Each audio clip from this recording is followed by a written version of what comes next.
Halo semuanya, perkenalkan kami dari kelompok 19. Pada kesempatan kali ini, kami akan memperkenalkan sebuah aplikasi game yang telah kami buat, yaitu Crash Communities. Saat aplikasi pertama kali dijalankan, pengguna akan melihat halaman cover yang menampilkan logo dan judul aplikasi, yaitu Crash Communities, serta tombol Let's Play untuk memulai aplikasi. Nama Crash Communities merupakan gabungan dari dua permainan yang tersedia di dalam aplikasi ini. Makna dari masing-masing nama permainan akan dijelaskan lebih lanjut nanti. Boleh kepada operator, kita masuk ke menu utama. Baik, ketika tombol Let's Play tadi ditekan, pengguna akan masuk ke menu utama. Pada menu ini terdapat 3 pilihan, yaitu Play, Profile, dan Exit. Menu Play digunakan untuk masuk ke halaman pemilihan permainan. Menu Profile digunakan untuk melihat informasi dari developer, dan menu Exit digunakan untuk kembali ke halaman cover tadi. Selanjutnya, jika pengguna memilih menu Play, akan ditampilkan halaman Select Game. Boleh kepada operator ditekan menu Play. Seperti yang saya bilang tadi, setelah pengguna menekan menu Play, akan ditampilkan halaman Select Game yang berisi 2 pilihan permainan, yaitu Crash Nexus dan Mantis Revelio. Di sini, saya akan menjelaskan singkat apa arti dari kedua game ini. Yang pertama, Crash Nexus berasal dari bahasa Latin. Kata Cresco memiliki arti bertumbuh atau berkembang, sedangkan Nexus berarti hubungan atau keterhubungan. Nama ini dipilih karena sesuai dengan konsep permainan, di mana objek utama akan terus bertambah panjang, sehingga jumlah bagian yang saling berhubung juga semakin banyak seiring berjalannya permainan. Sementara itu, Mantis Revelio juga berasal dari bahasa Latin. Kata Mantis berarti pikiran, sedangkan Revelio berarti mengungkap atau menyingkap sesuatu yang tersembunyi. Nama ini menggambarkan bagaimana pemain menggunakan daya ingat, konsentrasi, dan kemampuan pengamatan untuk mengungkap identitas wajah yang ditampilkan dalam permainan. Pada halaman ini juga tersedia tombol exit yang dapat digunakan untuk kembali ke menu utama. Boleh kepada operator. Nah, kita kembali ke menu utama. Selanjutnya, apabila pengguna memilih menu profile, akan ditampilkan informasi dari developer-developer yang terlibat dalam pengembangan aplikasi ini. Boleh.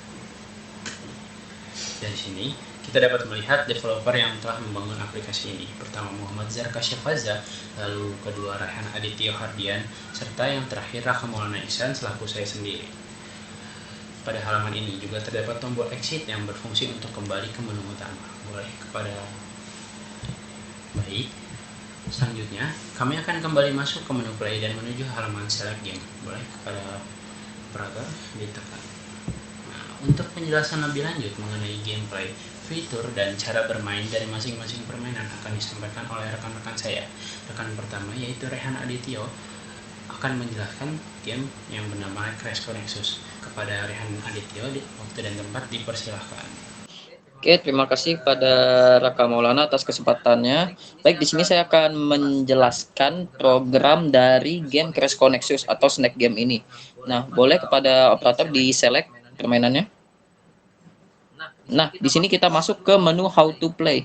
Nah, di menu How to Play ini ada apa aja? Nah, di menu How to Play akan menjelaskan tentang tata cara cara bermain game Crash Nexus ini atau game-game ular. Nah, yang pertama itu ada tombol untuk menggerakkan ularnya. Nah, itu ada tombol yang pertama W, A, S, dan D. Nah, gunanya buat apa? Gunanya untuk menggerakkan ular ke arah yang kita inginkan. Jadi ketika ingin makan apel, kita bisa menggerakkan ular dengan tombol W, A, S, atau D. Ataupun jika ingin yang lebih nyaman lagi, bisa menggunakan tombol panah yang ada pada keyboard pemain. Adapun berikutnya tombol P. Tombol P sendiri gunanya untuk menghentikan permainan atau pause. Nah, di sini ketika para pemain sedang bermain pada permainan Crash Nexus ini, namun tiba-tiba pemain mendapatkan suatu kondisi terdesak yang dimana pemain harus menghentikan permainan.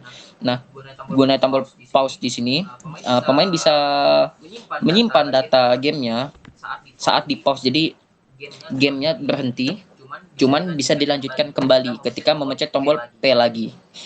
Selanjutnya ada tombol R, yaitu tombol restart, gunanya untuk mengulang permainan. Jadi ketika ular yang dimainkan menabrak dinding atau menabrak badannya sendiri, permainan akan selesai. Nah, ketika permainan selesai, pemain dikasih pilihan ingin udahan apa ingin main lagi. Nah, gunanya tombol restart ini digunakan untuk pemain agar bisa bermain kembali, gitu, seperti itu.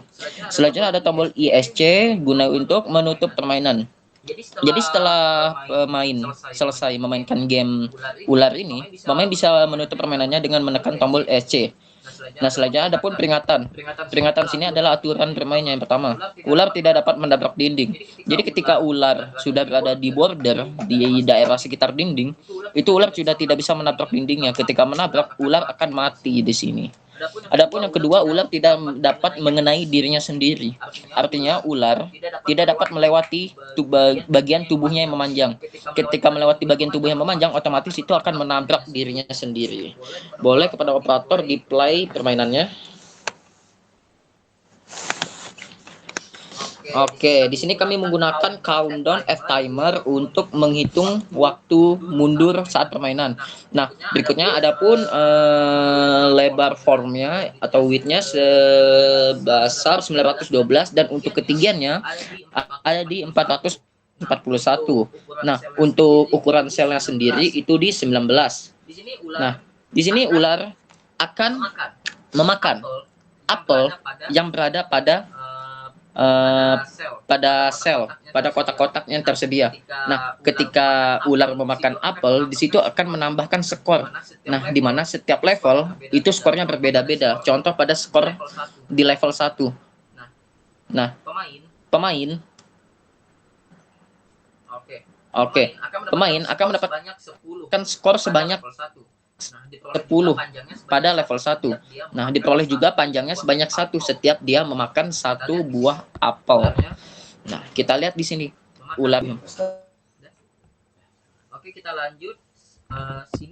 Di sini sekarang ular berada pada level 2 dengan skor 140. Nah, ketika di level 2, skor yang diperoleh akan Oke, di sini ular sudah berada pada level 2 dengan skor 160.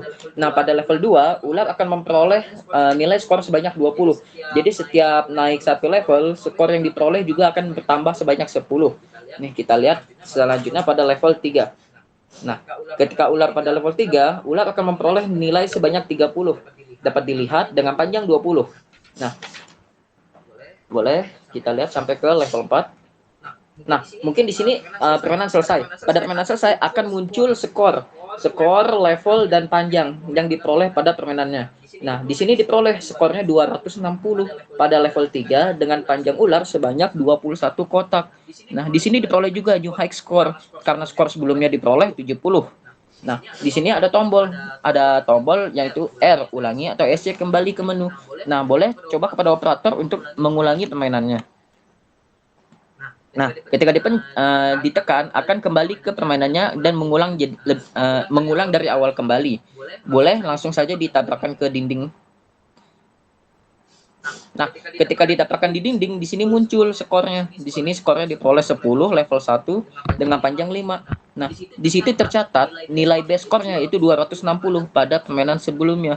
Karena pada permainan sebelumnya diperoleh pada level 3 dengan skor 260, maka skor tersebut adalah skor terbaik pada permainan ini. Nah, boleh kepada operator dipencet ESC untuk kembali ke menu. Nah, baik ketika dipencet ESC bakal kembali ke menu how to play kembali. Nah, boleh pada operator di exit permainannya.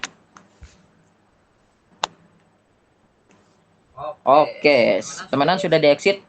Mungkin sekian dari pemaparan permainan Crash Nexus dari saya, kurang lebihnya mohon maaf.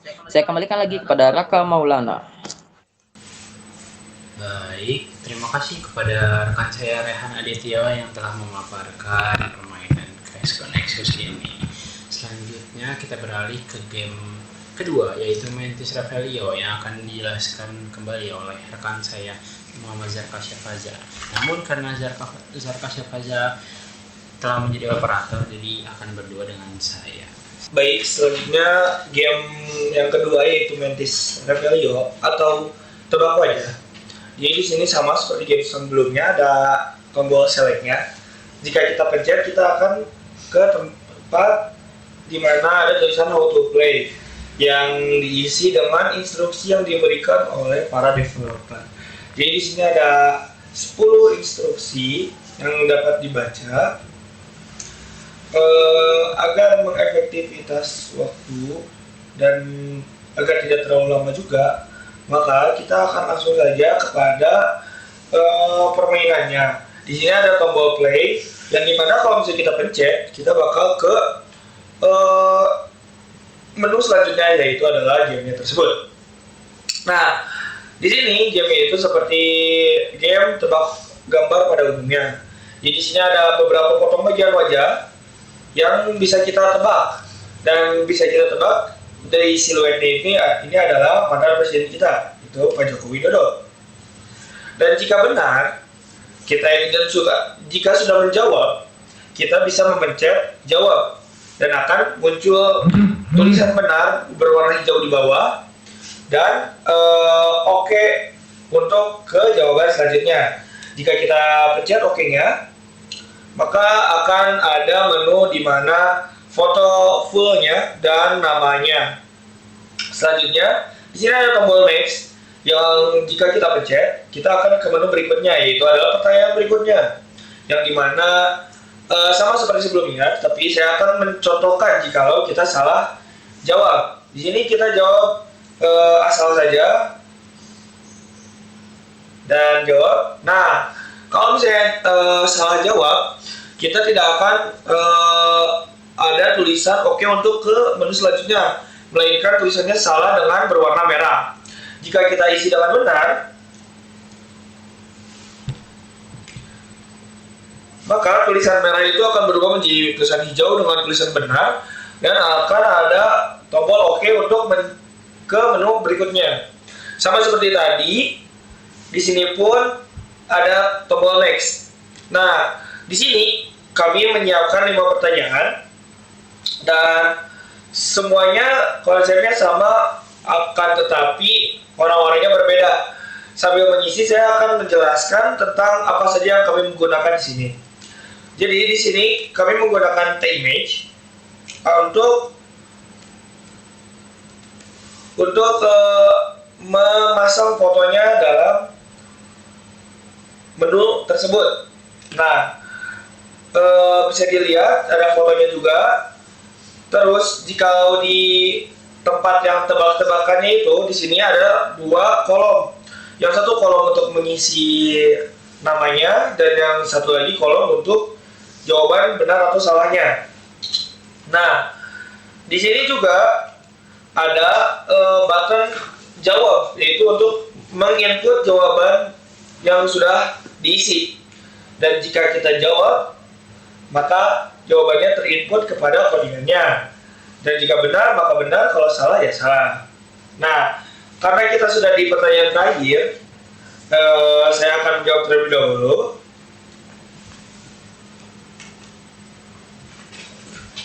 Nah, di sini di pertanyaan terakhir, ketika kami sudah selesai dan kami memencet next, maka akan muncul menu seperti ini untuk yang telah menyelesaikan semua pertanyaan yang kami berikan. Dan di sini ada button finish yang jika kita pencet atau tekan, kita akan kembali ke menu yang awal tadi sebelum gamenya dimulai, atau menu autoplay. Nah, sama seperti game sebelumnya, yaitu game ular, di sini juga ada tombol exit. Di game tebak wajah juga ada tombol exit yang akan mengarahkan ke menu sebelumnya, yaitu adalah 2 game yang terpampang. Jika kita pencet, maka akan kembali lagi. Nah, mungkin cukup sekian dari saya. Saya kembalikan ke Raka. Baik, terima kasih kepada rekan saya Muhammad Zarka Syafaza yang telah memaparkan dan menjelaskan bagaimana cara bermain Mantis Revelio. Baik, setelah menjelaskan kedua game tersebut, berakhirlah presentasi kami. Boleh operator untuk di exit terlebih dahulu hingga ke menu cover. Demikian presentasi aplikasi Crash Mantis yang dapat kami sampaikan. Melalui aplikasi game ini, kami berusaha menghadirkan 2 permainan dengan konsep yang berbeda, yaitu Crash Connexus yang menguji ketangkasan pemain, serta Mantis Revelio yang melatih daya ingat dan kemampuan pengamatan. Kami berharap aplikasi game yang kami kembangkan dapat memberikan pengalaman bermain yang menarik sekaligus menghibur bagi para pengguna. Terima kasih karena telah mendengarkan kami hingga akhir. Apabila terdapat kekurangan dalam penyampaian maupun pengembangan aplikasi game ini, kami mohon yang sebesar-besarnya. Sekian presentasi dari kelompok kami. Terima kasih. Wassalamualaikum warahmatullahi wabarakatuh.